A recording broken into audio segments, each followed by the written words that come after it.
This episode of The Construction Record is brought to you by the Greater Toronto Sewer and Water Main Contractors Association. Clean water, our goal, our future.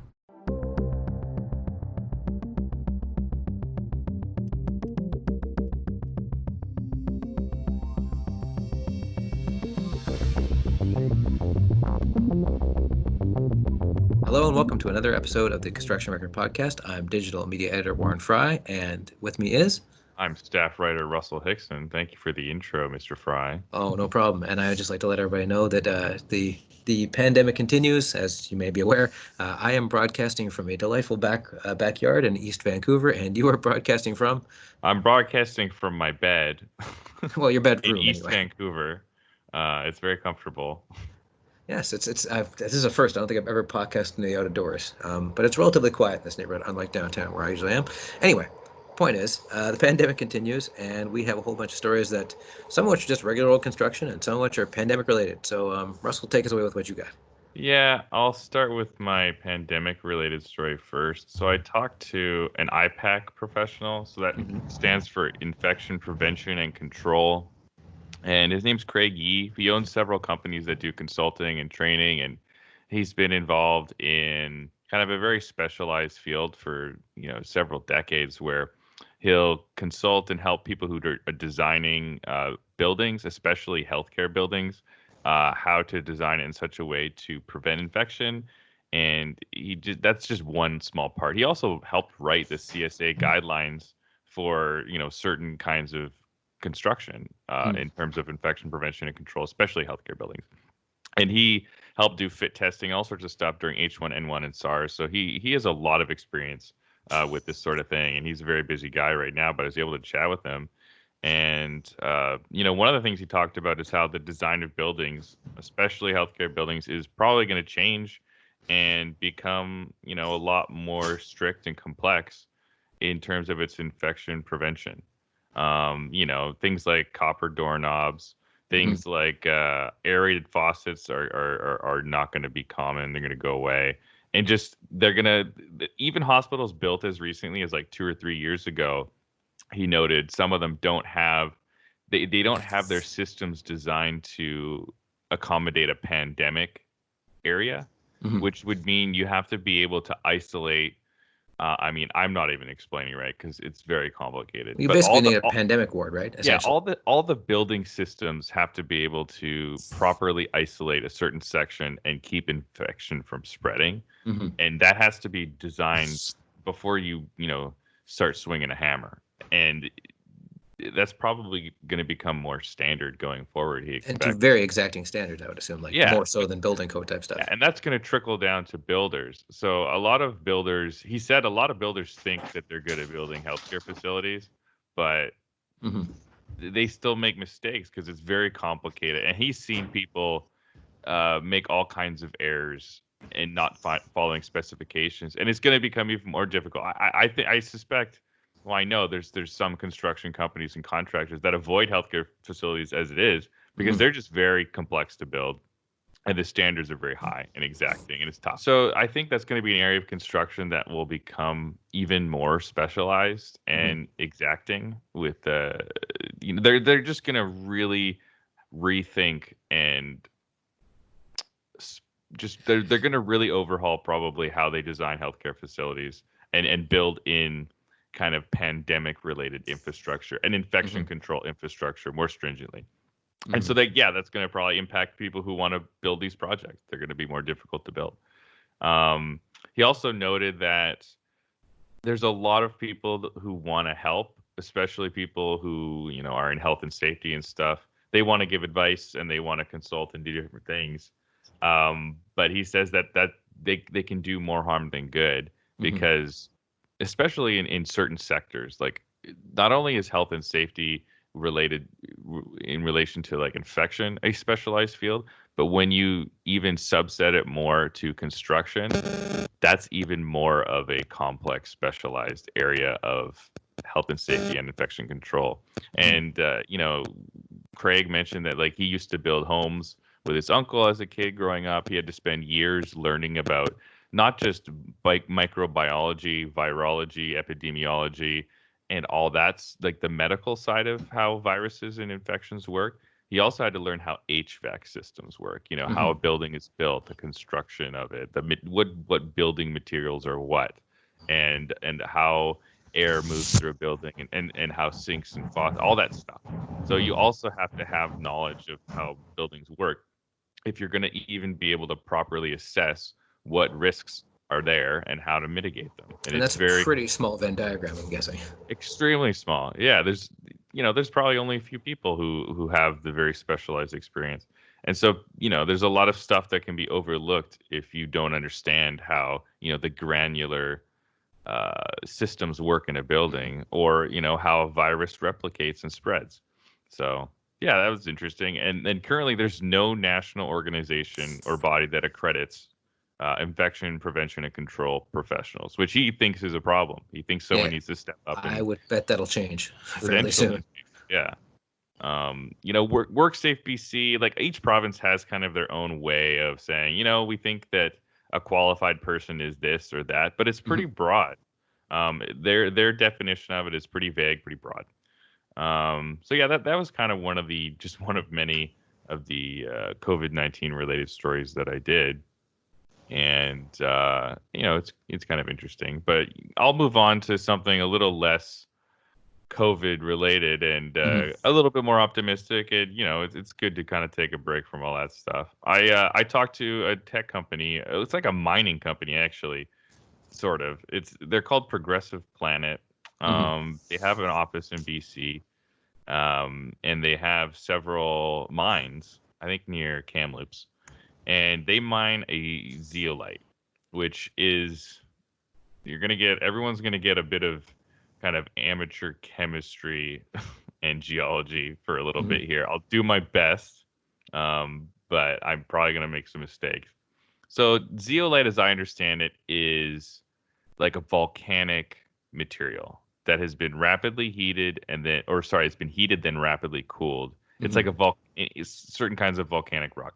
And they mine it, and you can use it for a lot of different things. And one of the things that they've been researching zeolite for is use as fly ash alternative. So fly ash is used for making cement and concrete and stuff. And the problem with fly ash is there's several problems. One is it's incredibly wasteful to make fly ash. You lose a ton, like almost 50% of your product just goes up in gas as CO2. It just pollutes.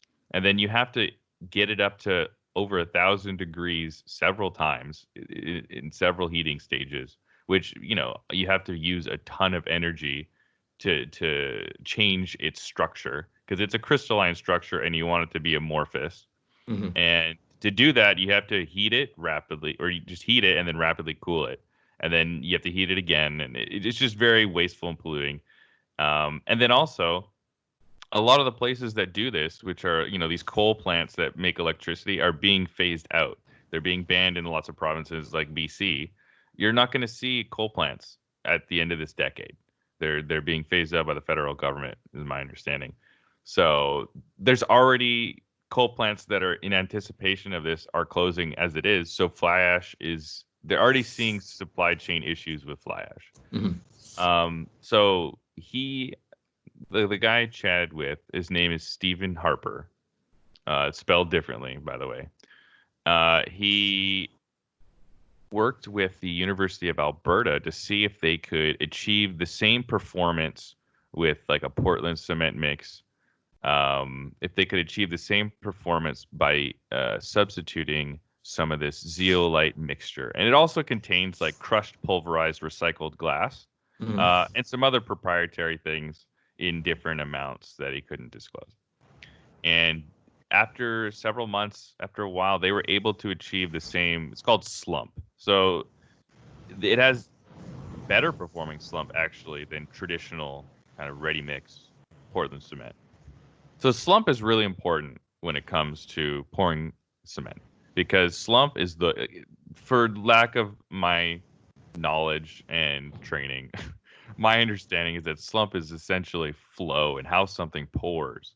And if you have something that does not flow and pour well, you have a problem on your construction site if you're doing a long, large pour. That it's just not going to work well. And so they were able to achieve really, really good slump.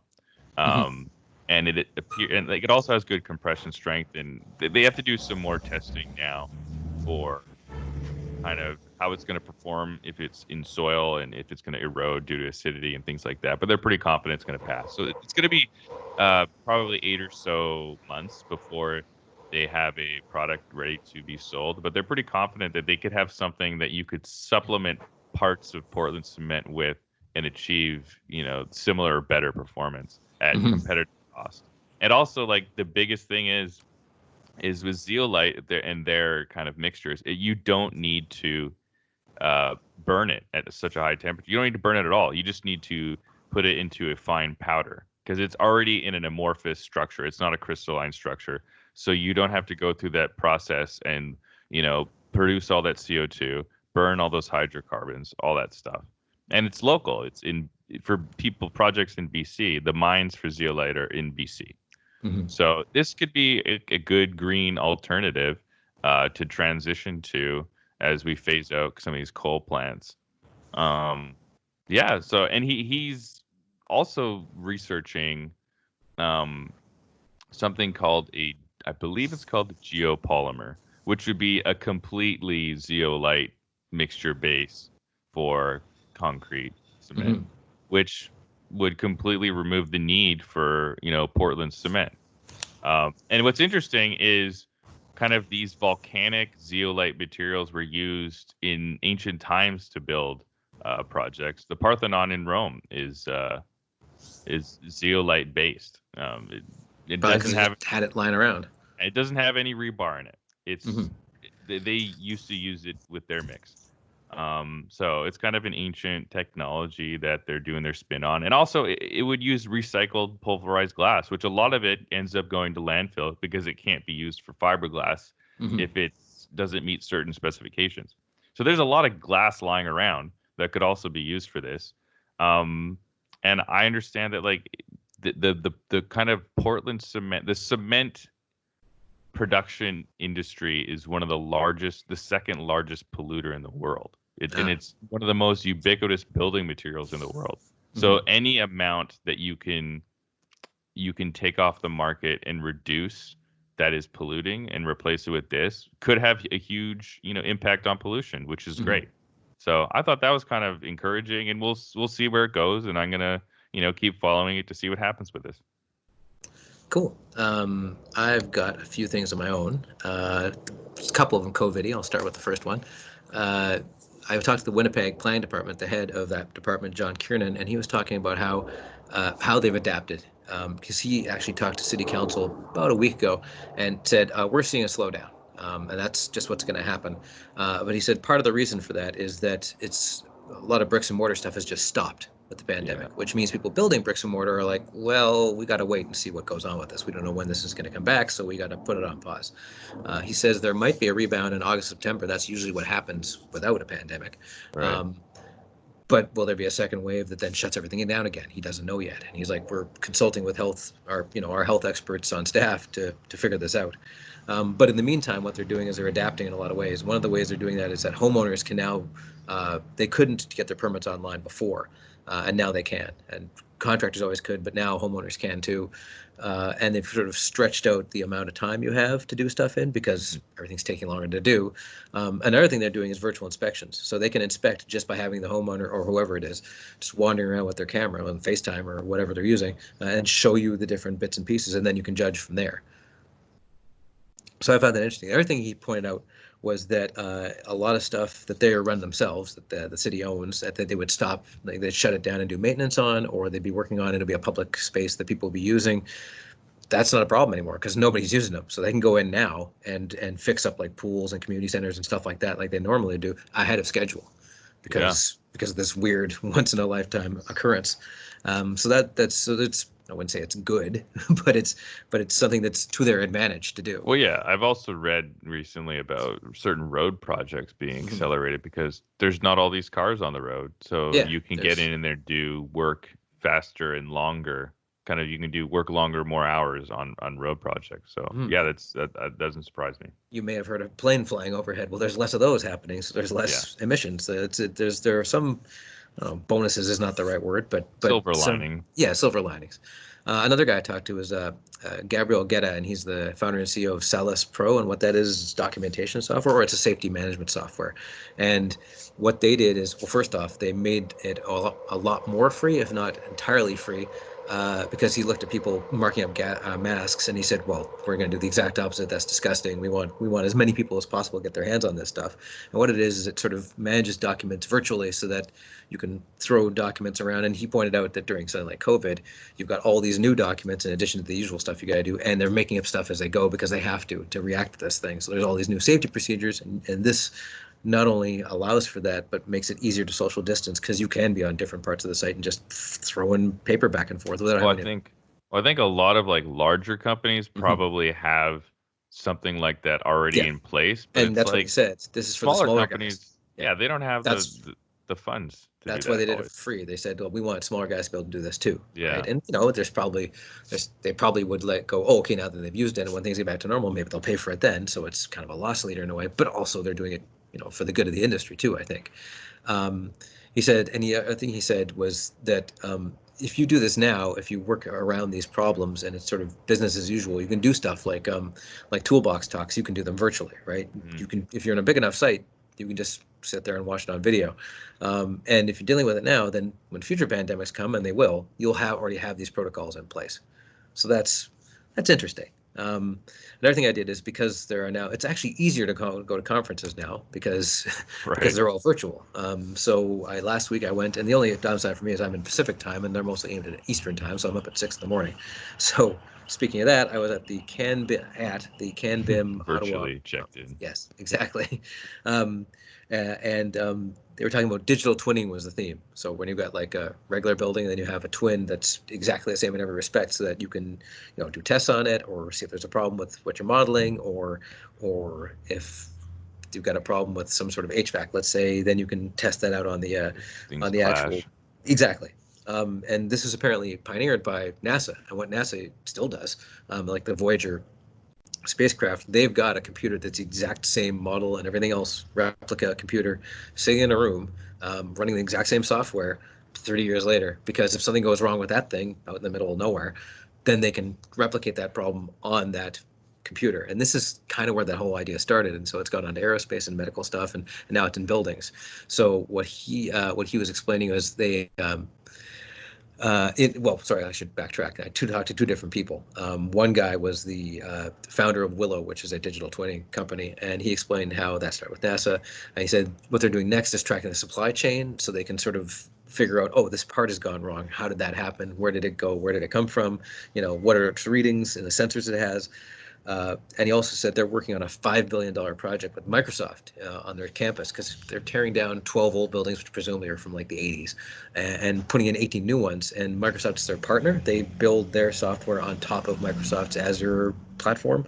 So Microsoft is a partner in this whole thing, and they have what is it meant to a living lab. So they can sit there and go, okay, we have 18 buildings that we can sort of build from the ground up and do all this digital twinning stuff at the same time and see on a grand scale how this all works. Which he called it a once-in-a-lifetime thing. Wow. But he also said Canada is unique in that we have a lot of portfolio companies that have pension funds, and you work with REITs and stuff like that, and they're fairly innovative. So digital twinning doesn't just work for a particular building. You can have a whole bunch of buildings of varying ages and sizes and technical advancement, and they can all talk to each other, and you can look at your whole portfolio and say, okay, this is where we're falling down, and this is where we're doing better, and you just get this whole dynamic snapshot of how your entire portfolio of buildings, like somebody like, he didn't mention them, but say Concord Pacific here, or like Brookfield, those guys, big guys like that, can just look at very expensive stuff that they probably should keep on top of, and I'm sure they do. This is another way to do that.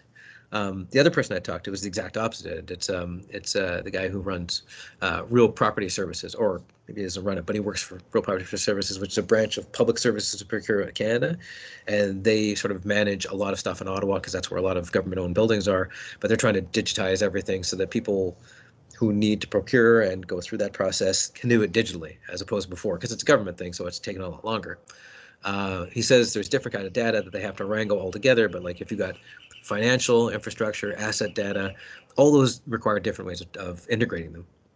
And one way they're doing that, there's a project called the West Memorial Building, which was built in the 50s, and in like the early 2000s it kind of lay fallow because it wasn't up to code and it didn't have proper seismic. They're doing all that, and they're doing it with a digital twin in mind. It's a $1 billion project, and eventually it's going to be where the Supreme Court offices are. So everything but the Supreme Court is going to be in there.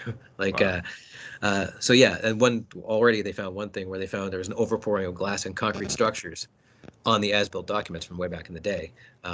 When they built their model, it's like, oh, this doesn't work at all. This is not conforming to what the actual paper says. So and so you can account for that when you're building back up again. So it's interesting to see how the government is doing that, how the government thinks this is very important, that we have to digitize everything. And also with them, they said, well, we're all working from desks anyway, so it was relatively easy for us to move that into the home like everybody else is doing. Right. So it's kind of surprising how these big bureaucracies, for all their, not them as particular, but just when you're dealing with bureaucracy, it usually takes a lot longer to get stuff done. But when it came to them moving home, it was just fine.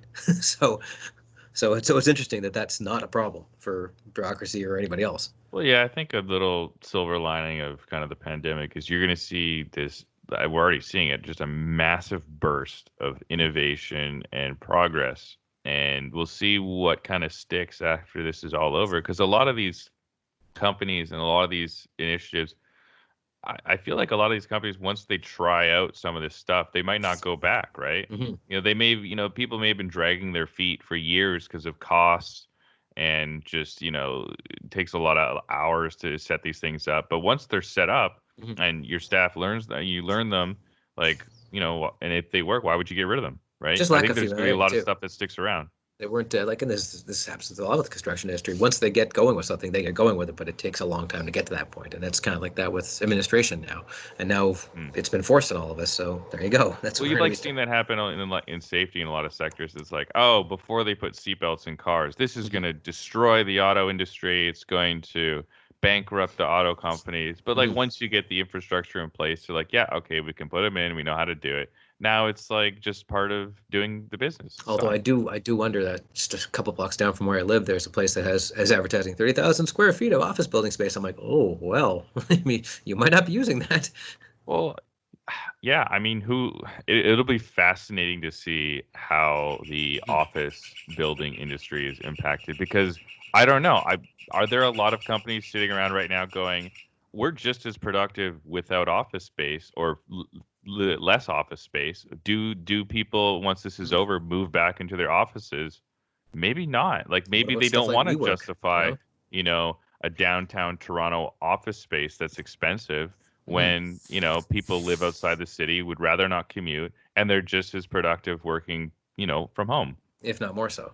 That may, or it's, I mean, we've also talked about this. I think you actually wrote an article about it. Mm-hmm. It's probably going to completely change the design of new office buildings. That's right. Yeah. And homes too. Actually. Yeah, this whole concept of like this open collaborative space is probably maybe going to change a bit, where they don't want people bumping into each other as much, or crunched into cubicles as much, right? And there was already a movement towards that. You'd see stuff, and it's kind of like cutting edge and a little silly, but it's like having pods in offices so people have their own separate, quiet little area. I'm like, well, you're just working around the problem you created in the first place. But, we'll see. We'll see what happens. Yeah.